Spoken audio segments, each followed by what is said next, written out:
You know, sometimes when you see society, it's not so tempting. You see people out there with their tattoos and their piercings and their funny colored hair, and there's nothing tempting them.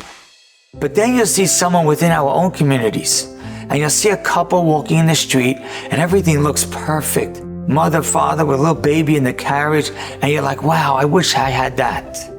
I want to give you a little lesson when you find yourself having those thoughts. When I was a little boy, maybe 15 years old, my parents took me to a children's museum in Staten Island. I don't remember, I just remember pulling up on a winter Sunday. It was Shabbos Chanukah. And the museum had an exhibit that I don't think I'll ever forget. They showed you different parts of media. And then they wanted to show you how the power that media has.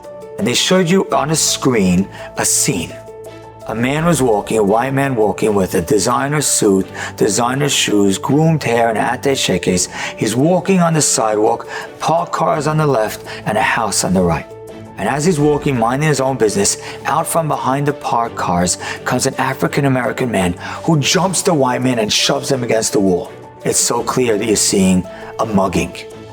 Then they show you the exact same scene again. Man walking on the sidewalk, white man, designer shoes, designer suit, groomed hair, attaché case, walking on the sidewalk. Now from behind the parked cars comes an African-American man about to jump him. And this time they show you the scene from afar. And you see that on top of the house where the white man was walking past, there was a boulder of bricks that was rolling off the roof, about to hit the white man to kill him.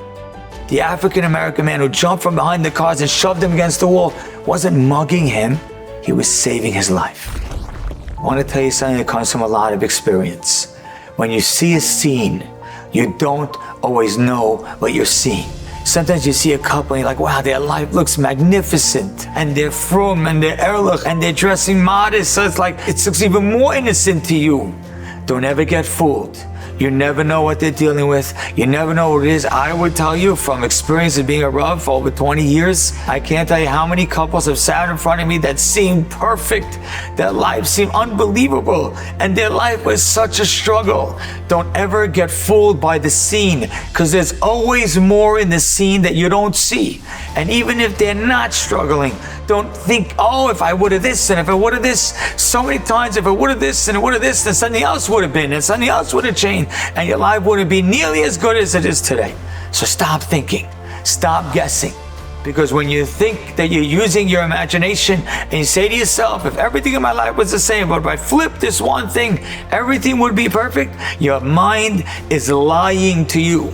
So don't get fooled from scenes that you see within our own community, scenes that you think you know what you're looking at. Because almost always, the scene is so much bigger than what your eyes are able to see.